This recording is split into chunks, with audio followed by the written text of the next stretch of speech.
ঘটনায় অর্থাৎ আরজিকর মেডিকেলে ধর্ষণ খুনের মামলায় সন্দীপ ঘোষ এবং অভিজিৎ মণ্ডলের জামিন নিয়ে আমরা কথা বলবো। আইনজীবী জয়ন্ত নারায়ণ চট্টোপাধ্যায় এই মুহূর্তে আমাদের সঙ্গে রয়েছেন। জয়ন্তদা, আপনারা বারবার করে বলছিলেন সিবিআইয়ের তদন্ত নিয়ে, একেবারে শুরু থেকেই আমরা দেখছিলাম সিবিআইয়ের প্রথম চার্জশিটে শুধুমাত্র সঞ্জয় রায়ের নাম ছিল এবং গত সোমবারও যখন আদালতে সওয়াল জবাব হয় সিবিআই উল্লেখ করে যে 900 ঘন্টার ভিডিও ফুটেজ খতিয়ে দেখতে হচ্ছে। আজকে যে আবার সওয়াল জবাব রয়েছে সেটা তো সিবিআই জানতো, কিন্তু 90 দিন পরেও তারা যে বৃহত্তর ষড়যন্ত্রের কথা বলছেন, তারা যে তথ্য প্রমাণ লোপাটের কথা বলছেন, সেগুলোর কোনো প্রমাণ দেখাতে পারলেন না।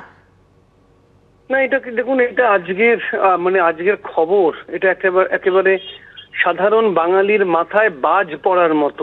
এই রকম খবর, সত্যি কথা, এই সাধারণ বাঙালি আমরা কিন্তু খুবই আহত। এটা আমি সবসময় বলে এসেছি যে সিবিআই এর কাছে তদন্ত ভার যাওয়া মানেই সিবিআই কোনো ম্যাজিক করে ফেলবে তা নয়, সিবিআই এর জাদুদণ্ড আছে তা নয়, আমি বিশ্বাস করি না। কিন্তু সিবিআই এর তো সৎ, সুষ্ঠু, নিরপেক্ষ তদন্ত করবে এই আশা নিয়ে তদন্তভার সিবিআই কে দেওয়া হয়েছিল এবং আমরা প্রথম থেকে ভয় পাচ্ছিলাম যে সিবিআই এর তদন্তের গতি প্রকৃতি দেখে যে এদের তদন্তটা খুব অদ্ভুত এবং এটা হবার ছিল। বিশ্বাস করুন, আমি আপনাদের চ্যানেলেও বারবার বলেছি যে সিবিআই যদি তদন্তে চমৎকার কিছু না দেখাতে পারে তাহলে অভিজিৎ মণ্ডল এবং সন্দীপ ঘোষের জামিন পেয়ে যাওয়াটা সময়ের অপেক্ষা। শুধু তাই নয়, আমি অনেক জায়গাতেই এখন বলা শুরু করেছি যে অভয়ার মা বাবাকে দিয়ে একটা কিন্তু নারাজি পিটিশন ফাইল করানো উচিত ছিল যখন শুধুমাত্র সঞ্জয় রায়ের বিরুদ্ধে চার্জশিট জমা দেওয়া হয়। সেটা কিন্তু আজও হয়নি। আমাকে খুব অবাক করছে যেটা কি হলো।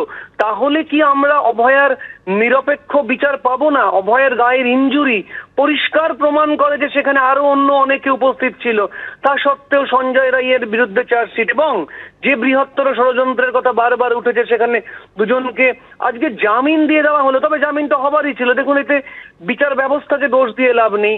তদন্ত যদি 90 দিনের মধ্যে শেষ না হয় তাহলে যিনি গ্রেপ্তার হয়ে রয়েছেন তিনি জামিন পাবেন, এটাই স্বাভাবিক। অর্থাৎ সিবিআই জানতো যে আজকে তাদের জামিন হয়ে যেতে চলেছে। আমি আশ্চর্য হয়ে গেলাম যে সিবিআই এর তদন্ত পদ্ধতি এই জায়গায় গিয়ে পৌঁছেছে। আমি কোনো রাজনীতির কথা বলবো না, জানি না ভেতরে রাজনীতির খেলা রয়েছে কিনা, কিন্তু বাঙালি আজকে খুবই দুঃখ পেল। বাঙালির আজকে খুব দুঃখের দিন।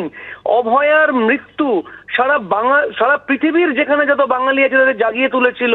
তারা রাতের পর রাত জেগেছে, আন্দোলন করেছে।